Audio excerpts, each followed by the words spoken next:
ఈ కోర్టులు police station ధర్మస్థాపన చేయాలండి. వాళ్ళ పని మానేశారు.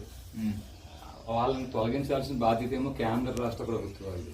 వీళ్ళు ఈ పని నలిగిపోయేదేమో సామాన్యులు. దానికోసమే ఒక రామరాజ్యం అని చెప్పి భగవద్గీత 4వ అధ్యాయం 7 శ్లోకాల ప్రకారంగా ఒక పెద్ద ఆయన ఏర్పాటు చేసి దాంట్లో మమ్మల్ని అందరినీ భాగస్వామ్యం చేసుకున్నారు. ఒకసారి తమ్ముడు గారు కూడా సార్ కూడా వివరించి వెళ్ళి అంటే ఆయన ఇంకా ఇప్పుడే రాత్రి 2 గంటలకు 3 గంటలకు అన్నారు మహాత్మా ప్రయాగరాజ్ వచ్చారన్నారు. మీరు వేచి ఉంటే ఆయన లేచి సరే పర్వాలేదు వెయిట్ చేస్తాం. పర్వాలేదు సార్. భగవత్ సేవ చేస్తాను, ఆయన బాధలు పట్టుకుంటాను, రామరాజ్య స్థాపనకి నాటం చేస్తున్నాను. ఎలా చేస్తారు? రాజ్యాంగం ప్రకారం చేస్తున్నా. రాజ్యాంగం ఏం చెప్తుంది? రాజ్యాంగం ఏం చెప్తుంది? నువ్వు చెప్పు. రాజ్యాంగం ఏం చెప్తుందో నువ్వు చెప్ప. రాజ్యాంగం ఏం చెప్తుందో కత్తిబడిలో చెప్పమంటుందా? కత్తిబడిలో చెప్పమంటుందా? ప్రెసిడెంట్, ఇవాళ రోజు governors and Rajaprakash shall not answerable to any courts. Governor, President. In the name of God, I take the oath. నాలాంటోడు భక్త చిక్కినోడు నీకు దొరికింది. ఇదే పని ఇవాళ రోజు శబరిమల జడ్జిమెంట్ లో ఈ దేశంలో శ్రీరాముడికి అధికారం లేదు అని ఒక జడ్జి చెప్పిండు. ఇదే పని. కూర్చోండి ఆయన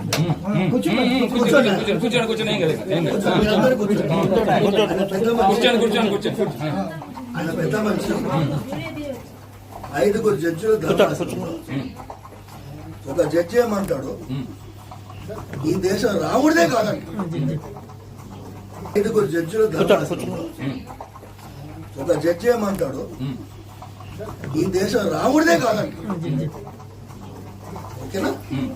మనం ఈ దేశంలో రాజ్యాంగం ప్రకారం జీవించాలి. అన్నా కదా?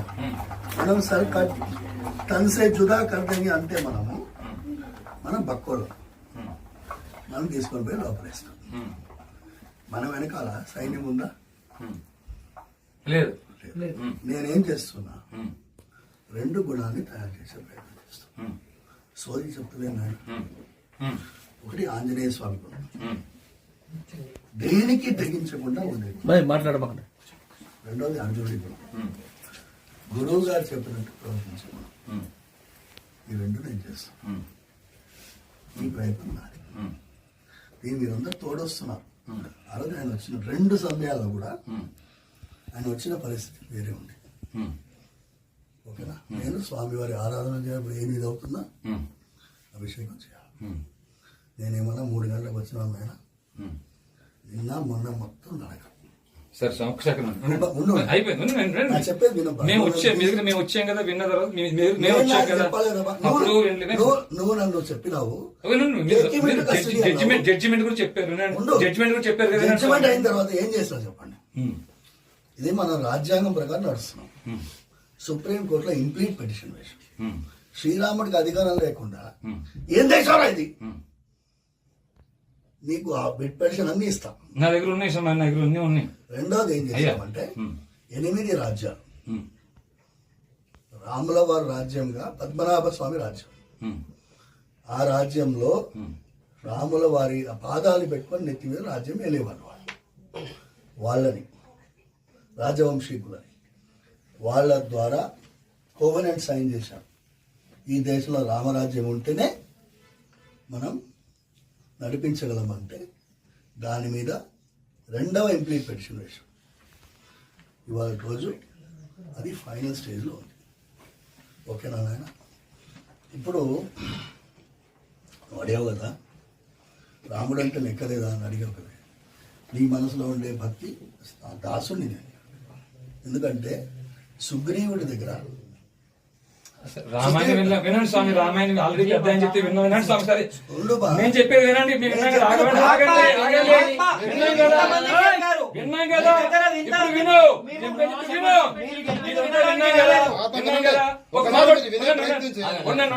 ఏం చేశావు వినండి. ఫస్ట్ వినండి. వినటం కూడా నేర్చుకోండి మీరు. ఒక్క నిమిషం చెప్పిన తర్వాత నేను వింటాను. సార్ చెప్పండి. ఒక్కటే నిమిషం.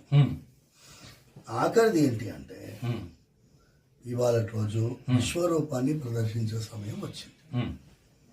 ఓకేనా? విశ్వరూపం ఎట్లుండాలి?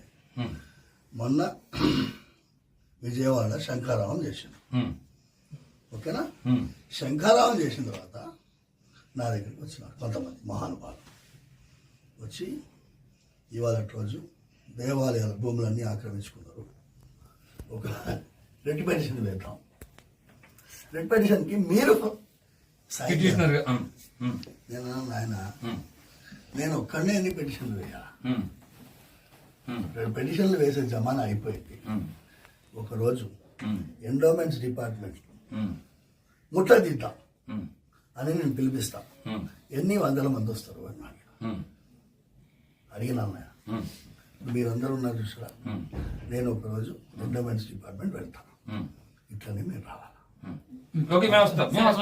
ఓకే, వస్తాం. తప్పకుండా వస్తాం. వినండి జీ, వినండి. మాకు వినండి. మీరు ఇంతవరకు చెప్పారు కదా, విన్నాం కదా. మాకు వినండి. ఇప్పుడు ఆ వినండి. రోజు జీ, వినండి. వినటం అలవాటు చేసుకోండి. వినటం అలవాటు చేసుకోండి. అలవాటు చేసుకోండి. ఎప్పుడు చెప్పడం కాదు, వినటం కూడా అలవాటు చేసుకోవాలి. చెప్పడానికి వచ్చాం. వినండి జీ. అలవాటు చేసుకో. చెప్పాము, టీవీలో రోజు వింటున్నాం. అందరు మాట్లాడతారు, ఒక్క నిమిషం ఆగండి. భూమి అంతా ఇక్ష్వాక వంశీయులని రాముడు అన్నాడని విన్నాం. నిజమేనండి? నిజమా కాదా? ఈ మొత్తం అఖిలాండగోడి బ్రహ్మాండగోడు ఆయన నాయకుడు ఆయన్నే.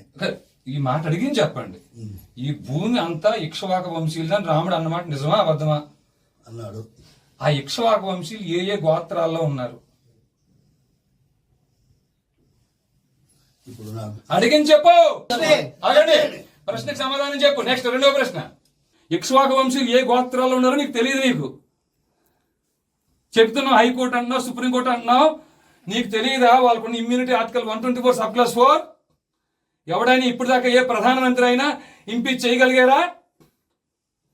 77 ఐపీసీ, 197 సిఆర్పిసి వాళ్ళ రక్షణ కవచాలు తెలియదా మీకు?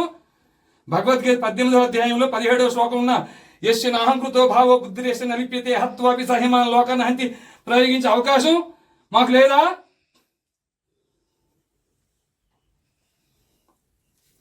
ఏమీ తెలియదండి అయ్యా.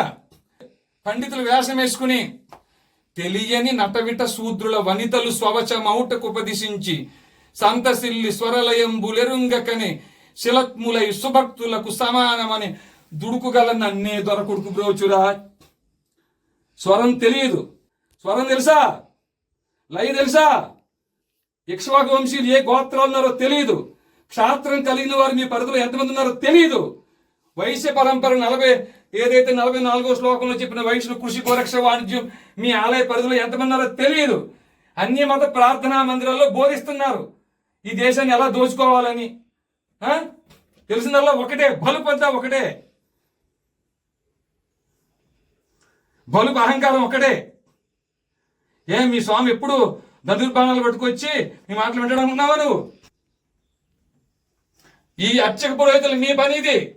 మీ ఆలయ పరిధిలో క్షాత్రం కలిగిన వారు ఏ ఏ గోత్రాల్లో ఉన్నా, వైశ్య పరంపర వారు ఏ ఏ గోత్రాల్లో ఉన్నా, ధర్మస్థాపన కోసం కలిలో రామరాజ్యం ఏర్పాటు అయింది. భగవద్గీత 4వ అధ్యాయం 7-8 శ్లోకాల ప్రకారంగా. అయ్యా వీళ్ళు అనుకుంటున్నారు ఏమిటి? ఆయన నా వల్ల అయితలేదు నాన్న, నేను ఎగ్జామ్లో ఫెయిల్ అయినాను, పనికిరాను అన్నావు కదా, పనికిరాను. చెప్పింది వింటూ నేర్చుకో. ఇలా చూడు, వింటున్నాను. అవకాశం ఇస్తున్నా, ఉగాది వరకు సమయం ఇస్తున్నా నీకు. రామరాజ్య ఉన్నంతా పక్కన పెట్టు, రామరాజ్య స్థాపన కోసం పనిచేయి. ఆ తర్వాత లేదా ఎవరో కాపాడుతారు, ఎవరో చేస్తారు, రిట్ పిటిషన్లు, ఎస్ఎల్పీలు వేస్ట్. క్యూరేటివ్స్ దాకా ఉన్నాయి, వాళ్ళే దొంగలు. ఏ న్యాయమూర్తులైతే అన్బ్రైడల్ పవర్స్తో ఆర్టికల్ 124 సబ్-4 అని ఇమ్యూనిటీతో, 77 ఐపీసీతో, జడ్జెస్ ప్రొటెక్షన్ యాక్ట్తో ఇట్లాంటి రక్షణ కవచాలు పెట్టుకు విర్రవీగుతున్నారా? రక్షణ కవచాలు బ్రేక్ చేయడం కోసం వచ్చేవాడి అయ్యా మేము కూడా. అయ్యా వింటున్నారా? మేము వచ్చిందే న్యాయ వ్యవస్థ తోలు తీయడం కోసం. వాళ్ళ దగ్గరికి వెళ్ళి భిక్ష అడుక్కుంటావు నువ్వు, వెళ్ళి వాళ్ళ దగ్గరికి వెళ్ళి రిట్రిబ్యూషన్లు వేసి వాళ్ళు కొట్టేస్తే ఇంపీచ్మెంట్ చేసే అవకాశం నీకు ఆర్టికల్ 124 సబ్-4 ఇచ్చిందా? ఇచ్చిందా మీకు? కలిని బంధించడం కోసం వచ్చామని ఆయన మేము వచ్చింది. అయ్యా మీ రాముడంత అందం మాకు లేకపోవచ్చు నాయన, కానీ మమ్మల్ని పంపించిన వాడు హరిగుణ మణిమయ స్వరములు గళమున శోభిల్లు భక్త కోడులిలలో. హరిగుణ సిరినీల గోత్ర క్షాత్రం గుండెల్లో ఉంటానంటే కాళ్ళ దగ్గర పెట్టిన దుర్మార్గుడు నేను. ఏ మాత్రం జాలి దయ లేనివాడిని. ఎందుకు వచ్చానంటే ఆ ముక్కంటి పిలిచిన పిలుపుకి వచ్చాను నేను. వీళ్ళలో ఒక్కరు కూడా వారి అన్నం కోసం కుటుంబం కోసం రాలే, ధర్మం కోసం ప్రాణం ఇవ్వడం కోసం వచ్చారు. ఆ తల్లి ఇంట్లో చెప్పి వస్తా నేను తిరిగి రాకపోతే మీరు నా కోసం బెంగ పెట్టుకోవద్దు అని చెప్పి వచ్చారు. ఇక్కడ దొంగలు ఎవరు తెలుసా నాయన? దొంగలు ఎవరు? మర్డర్లు మానభంగాలు చేసేవాళ్ళు కాదు. వాళ్ళని శిక్షించాల్సిన న్యాయమూర్తులు పనిచేయటం మానేశారు తండ్రి. వింటున్నారా? ఈ న్యాయమూర్తుల మీద 197 సిఆర్పిసి ప్రయోగించాల్సిన కేంద్ర రాష్ట్ర ప్రభుత్వాలు ఈ పని మానేసినాయి. ధర్మాన్ని బోధించి క్షాత్రం కలిగిన వారిని వెలికి తీసి వాళ్ళని గుర్తించి వారి పోషణ నిమిత్తం సైన్యంగా తయారు చేయించాల్సిన అధ్యయనంతో కూడా అధ్యాపనం చేయాల్సిన మీ పని మీరు మానేశారు అయ్యా. అయినప్పటికీ మా ఇక్ష్వాక వంశీయుల సాంప్రదాయాన్ని అనుసరించి ఒక్క అవకాశం మీకు ఇస్తున్నాం. ఇది తప్పితే మేము రామ మహాత్మ వచ్చి చేయాల్సిన పని చేసుకెళ్ళిపోతారు. విన్నారు స్వామి? మీ పని మీరు చెయ్యమని మరొకసారి మనవి చేసుకుంటున్నాం. అయ్యా పెద్దలు ఎవరన్నా మాట్లాడేది ఏమన్నా ఉందా స్వామి? మహాత్మా పురుషోత్తములారా, భూషోత్తములారా, అయ్యా మంచిగా చేసుకోండి. ఓ సైనికుడిని ఇవ్వండి. అర్థమైందయ్యా? సైనికుడిని మాత్రం ఇవ్వండి. ఎందుకు ఇప్పుడు బయట మసీదులో ఏం చేస్తున్నారు మీకు తెలియదేముంది? మసీదులో ఏం చేస్తున్నారా లేదా? ఆవులను కాపాడితే నన్ను నెల రోజులు జైల్లో పెట్టిరు.